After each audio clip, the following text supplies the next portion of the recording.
Greetings. We want to welcome you to our presentation, Eliminating Barriers to Learning, Mental Health Supports for CMSD Scholars. My name is Zareen Bailey, and I'm a Humanware partner for the Mental Health Services in the district. And I'm pleased to note that I'm co-facilitating today with Ellen Abraham, School Psychologist Extraordinaire and Rapid Response Desk Crisis Coordinator.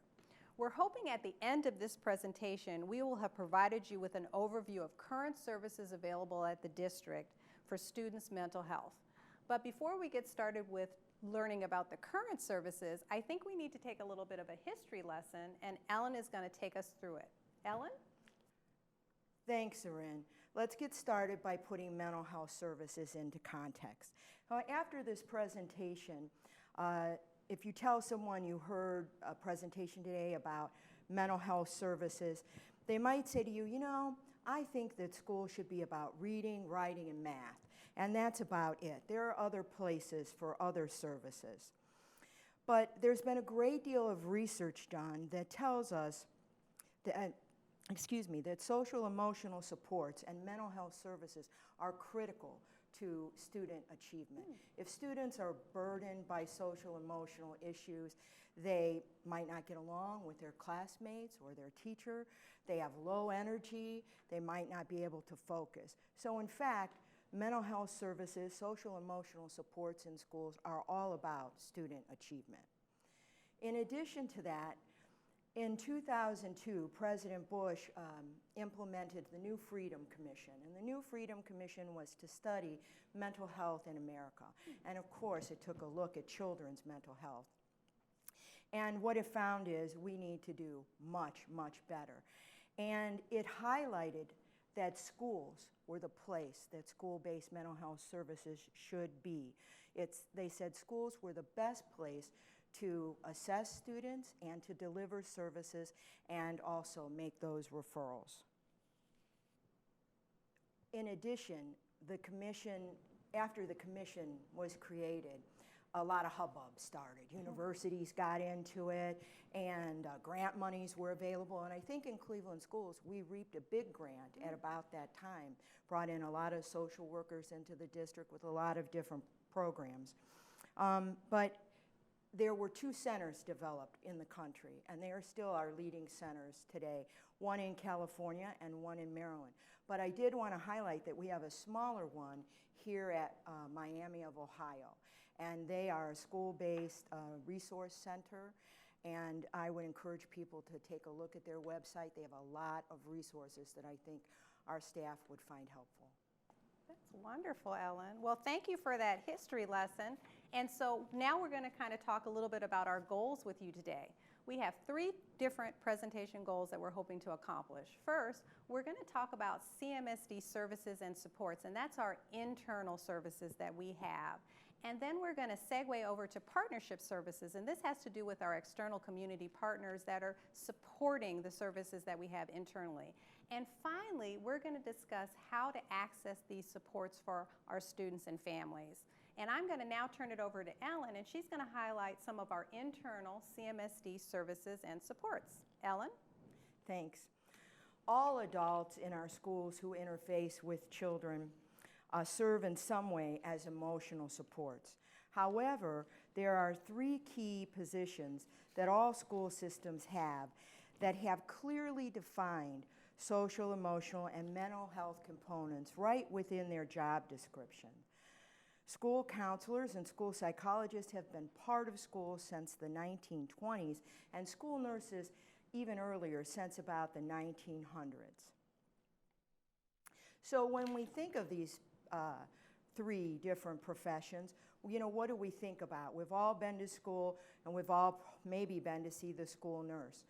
So, you know, we think of vision checks, injuries, but my favorite is call home when sick. So if I want to go home, I can see the nurse. For counselors, I know when I was in school and I wanted to be out of a class because I thought the teacher was difficult, I wanted to be with my friends, I ran right to the counselor and tried to get my schedule changed. So we think a lot about schedules and maybe college. For psychologists, I think pretty much people think special education, testing, maybe meeting with parents and talking to teachers about their performance. But what do they really do? So all three of these professions do many of the things that you see here on the slide. So all of them, for example, might do a little bit of individual counseling. They might run a self-esteem group for girls or a young gentleman's club. And they might talk with students maybe about family issues and problems.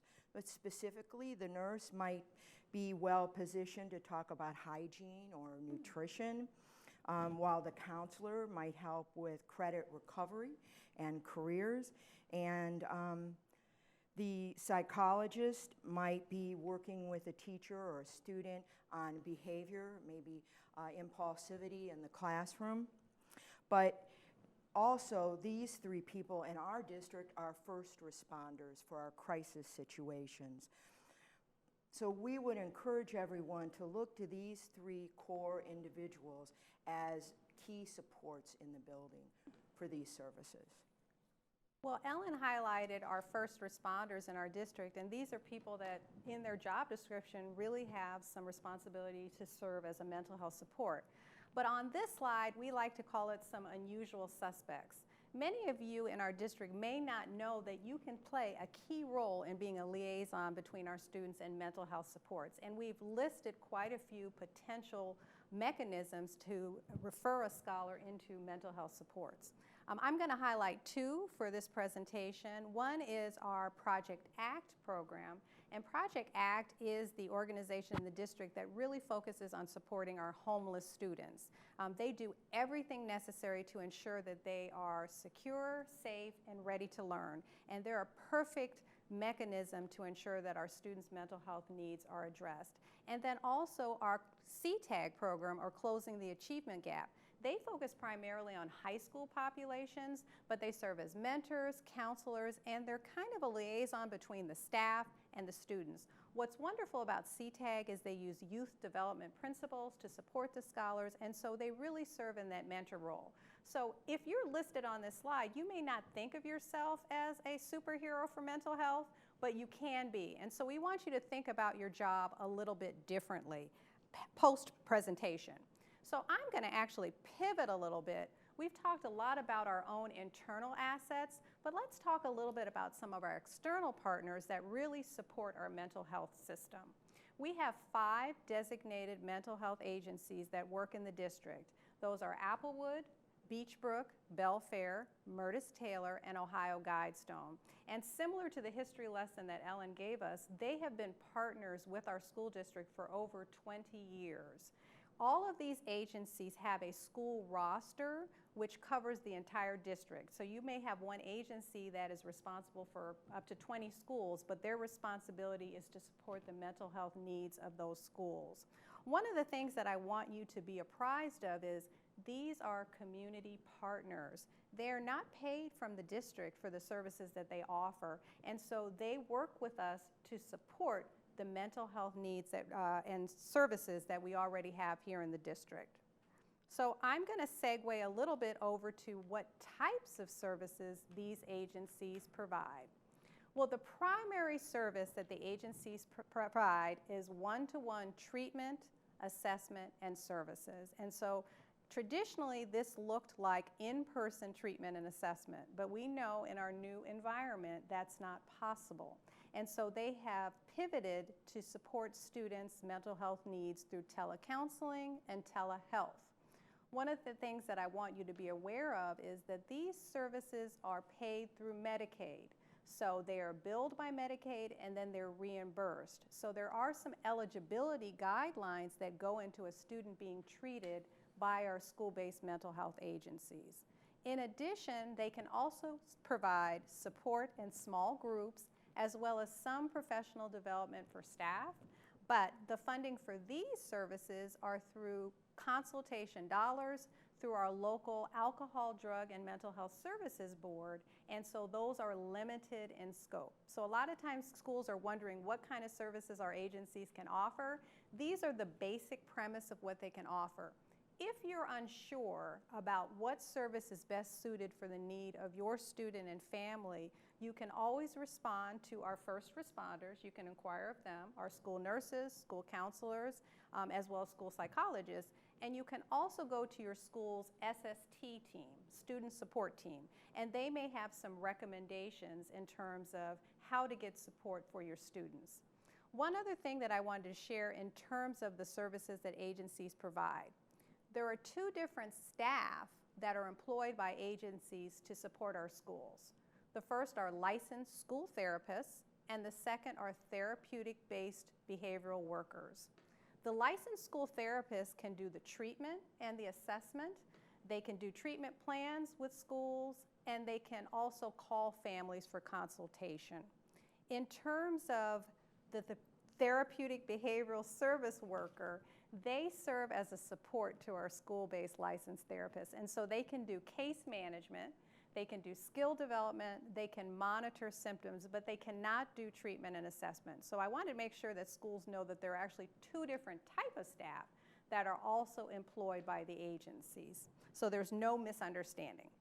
And then finally, you may be asking, well, how do I help students through this process? Glad that you asked. There are actually 3 different steps to securing services through our school-based mental health providers. The first is the universal to all the agencies is a referral process. There is a uniform referral form that students are asked to have filled out on their behalf to address their mental health needs. On the referral form, you should say what the concerns are, as well as potentially what needs to happen next. One thing that's very important for staff to know that when you fill out this referral process, it is kind of telling the agencies this student should be considered for services. But on the other side, we need to tell the families that their student has been referred. That's very helpful. So if you are a referring agent, contact the family and make them aware that the referral has happened, as well as why, because I think that will help the process move a little bit smoother. The second step is consent to services, and so this is where a parent and a student meet with the agency. A student is diagnosed with a condition of some sort, and there is a determination if they're eligible for services. And then finally, mental health services for the students begin. So this is the process for the school-based mental health agencies, our external partners. So how can you, in your role, support these services? I'm glad you asked. There are actually 2 different ways that you can support these mental health services. First, by referring people. So it's really important to refer students that have been identified who have a need for these services. And so by being someone that refers students, you can ensure that they get the services that they need in a timely fashion. But the other way that you can be helpful in this process is to promote the services to your other school-based colleagues. A lot of people in the school don't understand the system or what are all the steps, and we're hoping that after this presentation you'll have a better understanding of the steps so that you can be a promoter of the services as well. So that's how you can be an advocate and a support for these services. I'm now going to turn this over to Ellen, and she's going to talk about a few other community partners who support mental health services. Ellen? Thanks. So we've talked about our CMSD staff and programs and community agencies, and all of those people are in our schools regularly, daily, most of the time. These community partners that I'm going to highlight for us are people who come when called for very special circumstances. The first is hospice, and it's Hospice of the Western Reserve. They come whenever we have a death within our school community, and they are the true experts on children and grief overall. They work with the school team. They help the faculty and the administrator make a plan to share the news with students, and they stay throughout the day and maybe even throughout the week if necessary to respond to student reactions and provide support. They can come back and debrief the faculty. They can also run support groups for children who are particularly impacted by the death in a special way. The service is exceptional, and all we have to do to get it is ask. The second service is Frontline. Now, this is our community's lead mental health agency. They're our suicide prevention line and our trauma program. We work hand in hand with them every day. When students tell us they want to die or they're thinking about hurting someone, they will come out, or they'll make arrangements for the student to go to their office, and they'll do a full and comprehensive assessment. They'll work with the family and the student until those services are implemented. So if there are a number of referrals or things that need to be done, they'll stay with the family ongoing until it's cemented and services are in place. Helen, I want to highlight one other one on the slide, if you don't mind. Cleveland is very lucky to be a Say Yes community. I think we're the 4th Say Yes community. And as schools become Say Yes schools, they're very lucky to have a family support specialist. And that's an integral role in a school because it serves as a liaison or a link to services. So that's another one that people may not often think about, but it's an amazing liaison role. And then finally, we have a couple others highlighted on the slide. One is our mobile health clinics. We have Cleveland Clinic, Care Alliance, as well as Metro Health. And often they'll do some pre-screening for mental health conditions as well as link students to services. And then finally, we cannot do a slide like this without giving a shout out to our after-school providers who really take care of our scholars after school, and they can serve an integral link as well. One that comes to mind would be the Boys and Girls Club. Right, right.